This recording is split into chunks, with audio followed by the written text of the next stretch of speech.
የመጣንበት ዋነኛው ዓላማ የገጠር ኮሪደር ማስጀመር ቢሆንም እግረ መንገድ በሐላባ አንድ ወረዳ ጎብኝተን ነበር። ይህ ወረዳ ከ20 ዓመታት በላይ በሴፍቲ ኔት ይታገዝ የነበረ ነው። ዛሬ በቆሎ፣ በርበሬ፣ አቮካዶ፣ ማንጎ በማረስ ራሱን መመገብ ብቻ ሳይሆን የከባቢውን ገበያ የሚያረጋጋ ወረዳ ሆኗል።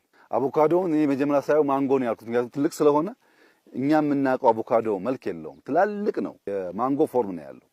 ያንም ያክል አቮካዶ ማምረት የሚችል ቦታ ትናንትና በጎርፍ የሚጠቃ ትናንትና በድርቅ የሚጠጋ እኔ ዛሬ 5 ዓመት ገደማ ሐላባ ስመጣ ከፍተኛ የውሃ ችግር አለ ብለው 7-8 ጉድጓድ ተቆፍሮላቸዋል። ውሃ ችግር ነበር። አሁን ዛሬ ያየው ስራ ግን እጅግ ተስፋ የሚሰጥና በርቱ እንዳይቋረጥ ይሄ ጥረት የሚያስብል ነው።